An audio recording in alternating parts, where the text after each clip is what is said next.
The city at night was Salvatore Sal Moretti's kingdom, a tapestry of shadow and neon painted in the stark colors of power, fear and cold, hard cash. He ruled from the shadows, a phantom in a Brioni suit, his name a whispered curse and a promise of violence. His heart, he believed, was a calcified thing, a relic of a childhood spent in bloodshed, useful only for pumping ice through his veins. Love was a vulnerability, a transaction with the highest possible cost, and he had long ago removed himself from the market. Then, on a rain-slicked Tuesday night, he walked into the midnight diner. It wasn't one of his places. It was a narrow, greasy spoon wedged between a pawn shop and a shuttered pharmacy, a relic clinging to a neighborhood his organization was methodically buying up. He was there to lean on the owner, a man behind on his protection payments. He entered with Marco, his lieutenant, and 2 other men, their presence sucking the warmth from the room. The few patrons kept their eyes locked on their plates. That she didn't. Her name, he would learn, was Elara, and she was a poem written in a language he'd forgotten how to read. She stood behind the counter, wiping a glass, her uniform a simple white blouse and black trousers that did nothing to hide the gentle curve of her hips or the quiet grace in her posture. Her hair was the color of dark honey, pulled into a loose knot from which tendrils escaped, to frame a face that was both delicate and strong. High cheekbones, a mouth that seemed made for better things than taking orders, and eyes. Dio mio! Her eyes. They were the color of a stormy sea. A deep, shiftable gray that held an intelligence, a weariness, and a startling, untouchable light. "Can I help you?" she asked. Her voice was low, melodic, a cello's note in the diner's tinny symphony. It didn't waver. It held no fear, only a cool professional assessment. Sal, who could silence hardened men with a glance, found himself momentarily disarmed. He ordered a black coffee, his gaze a physical weight upon her. He watched the elegant line of her neck as she poured, the competent grace of her hands. He saw a small, faded tattoo on her inner wrist, a tiny, intricate compass. A navigator, he thought. Lost, like him, but still looking for true north. The diner's owner, a sweaty, balding man named Frank, practically tripped over himself to comply with Sal's request. The transaction was concluded with a few soft-spoken words that held the gravity of a death sentence. Throughout it all, Elara moved, refilling coffee, clearing plates. Once, her stormy eyes met his over Frank's trembling shoulder. There was no pleading, no judgment, just observation. And in that gaze, Sal felt something alien. Seen, not as Salvatore Moretti, the Phantom King, but as a man. A dangerous, imposing man, but a man nonetheless. He left her $100 bill under his untouched coffee cup. A silent, clumsy tribute. He returned the next night. And the night after that, it became a ritual. He would arrive at 1:17 a.m., just as her shift was ending. He occupied the same corner booth, a sovereign in his strange, new domain. He didn't speak beyond his order. He simply absorbed her.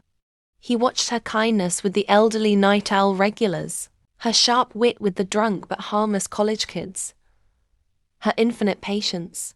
She was a creature of light, moving through the grimy reality of his world, and he was a moth drawn to a flame that promised not destruction, but warmth. He learned her patterns, the way she tucked a stray strand of hair behind her ear with her pinky finger when she was thinking, the way she'd bite her full lower lip when counting change, the small private smile she'd give to a particularly beautiful sunrise cresting over the city's skyline through the diner's grimy window. One night, a different kind of trouble walked in. 2 men, loud, crude, and clearly not from the neighborhood, began harassing her, their comments laced with a venom that made Sal's blood hum a deadly tune. Frank cowered in the kitchen.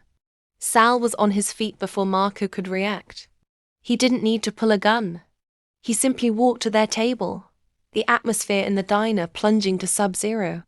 He placed a hand on the louder one's shoulder, his voice dropping to a register that was pure, distilled menace. "The lady," Sal said, each word a shard of ice, "is working. You are disturbing her. You will apologize. Then you will leave. And if you ever look in her direction again, I will remove your eyes and feed them to you." The men, sobered by the sheer, unadulterated evil in his tone, stammered apologies and fled. The diner was silent. Elara stood behind the counter, her chest rising and falling rapidly. Not with fear of the drunks, Sal realized, but with the aftermath of the violence she'd sensed coiled in him, the protective fury that had been unleashed. "Thank you," she breathed, those stormy eyes wide.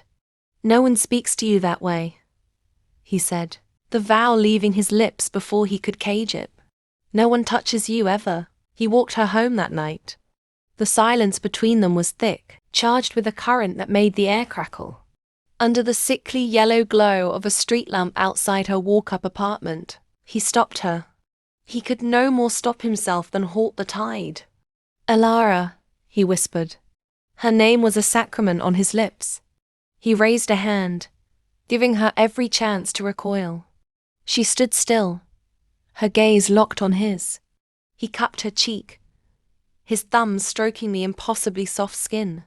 He felt her tremble, a fine vibration that traveled up his arm and settled in his own chest. "I have built empires on fear," he said, his voice raw, stripped of its usual polished menace. "I have commanded loyalty at the point of a gun. I have never known a moment of peace. But when I look at you, the noise stops. The world goes quiet. You are the only silence I have ever craved." He leaned in, his lips hovering a breath from hers. "Tell me to walk away," he pleaded, a king begging for permission from his only equal. "And I will.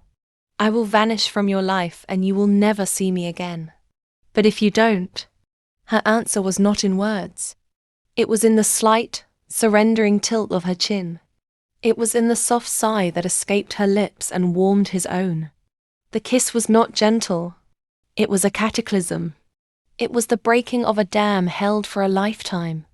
His arms wrapped around her, pulling her slight frame against the hard wall of his body as if he could merge their souls through sheer force of will. His mouth claimed hers with a desperate, hungry passion, tasting of coffee and a dark, addictive need he now knew was love. It was a kiss of possession and worship, of a man drowning and finding air in her breath. When they broke apart, they were both shattered.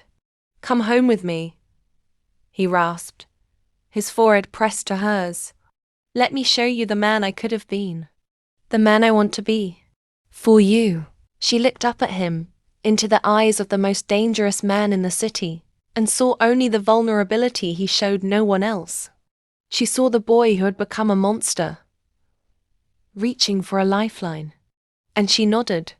His penthouse was a study in power, sleek, minimalist, with a breathtaking, merciless view of the city he owned.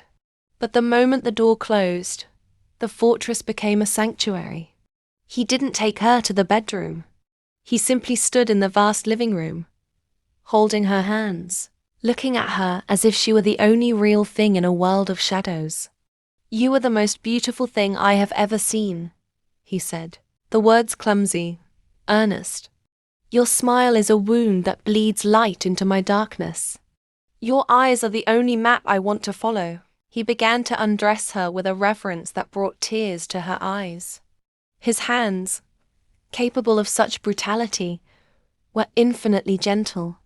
He kissed every inch of skin he revealed, the slope of her shoulder, the delicate line of her collarbone, the pulse fluttering at her wrist.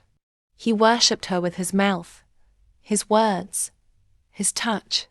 *TMO, Elara*. He breathed against her skin, the ancient words feeling new and terrifying on his tongue. "I love you. I have loved you from the moment you looked at me and didn't look away." He carried her to his bed, a vast expanse of black silk, and laid her down. In the moonlight, she was a vision, a Renaissance painting come to life. He shed his own clothes, and for the first time, he stood before someone not as a symbol of power, but as a man flawed, scarred, and utterly devoted.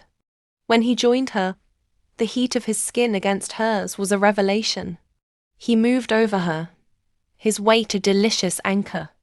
"This," he whispered, his eyes holding hers as he slowly, exquisitely joined their bodies, "is not a conquest.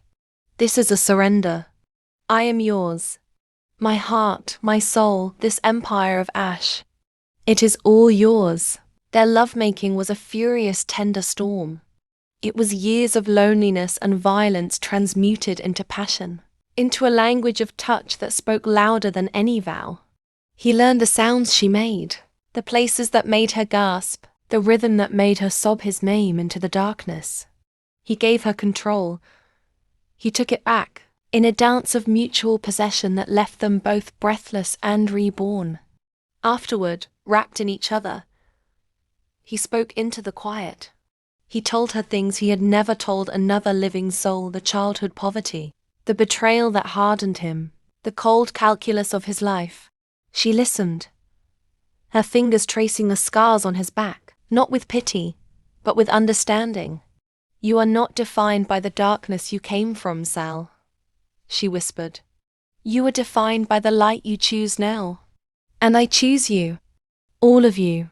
Their love affair became the city's greatest secret, a hidden epic written in stolen hours.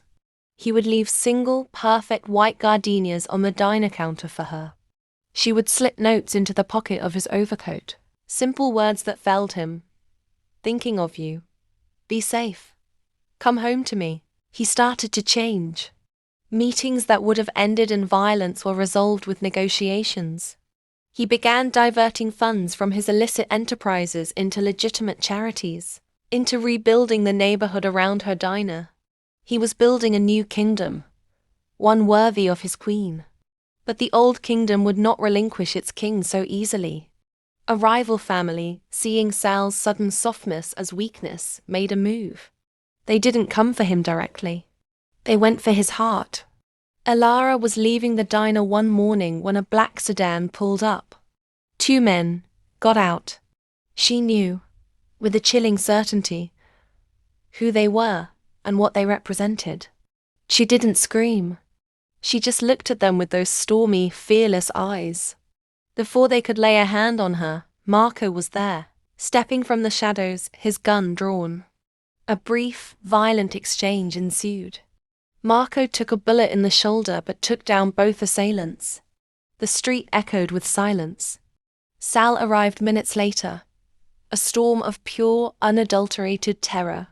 He found Elara kneeling beside Marco, applying pressure to his wound with her apron, her hands steady, her face pale but composed. Seeing Sal, she looked up. "He saved me." In that moment, Salvatore Moretti faced the abyss. His love for her was the greatest weakness and the only strength that mattered. He couldn't live in a world where she was a target. He made a decision that would cost him everything. He went to war, but not the slow, strategic war of the underworld. This was a blitzkrieg, a scorched earth campaign of terrifying efficiency. In 72 hours, he dismantled the rival family using every dirty secret, every piece of leverage, every ounce of his brutal reputation. The city's underbelly ran with blood, and at the center of the maelstrom was a man driven not by greed, but by a love so fierce it had become a weapon. When it was done, he stood before her in her small apartment. He was still in his blood-spattered shirt, the scent of gunpowder and violence clinging to him. He looked utterly broken. "It's over," he said, his voice hollow. "They are gone. But this life, it will never be over. It will always find you. As long as you are with me." Elara walked to him. She didn't flinch from the blood or the horror. She placed her hands on his chest, over the heart that beat only for her. "I am not afraid of your world, Salvatore," she said, her voice steel wrapped in velvet. I am only afraid of a world without you in it. You are not your past. You are the man who loves me. You are the man who's trying to be better. That is the man I choose. Then choose a life with me, he said, sinking to one knee, pulling a small, black velvet box from his pocket. Inside was not a diamond, but a single, flawless pearl, luminous and strong, born from friction and time. Marry me. Let me spend the rest of my life earning the miracle of you. Let me build a legitimate world for us. Let me be the husband you deserve. Tears streamed down her face as she nodded. Yes, the wedding was not in a church, but in a secluded garden at dawn.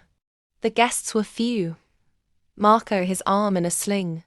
A few of Sal's most loyal men who were following him into the light. And a handful of Elara's friends from the diner. They exchanged vows not before God, but before each other, promising a future forged from the shadows of the past. As the sun broke over the horizon, painting the sky in colors of rose and gold, Salvatore Moretti kissed his wife. He was no longer just a king of shadows. He was a man, standing in the light, holding the hand of the waitress who had taught a monster how to love, and in doing so, had saved them both. Their love story was not a fairy tale. It was a revolution. And it was just beginning.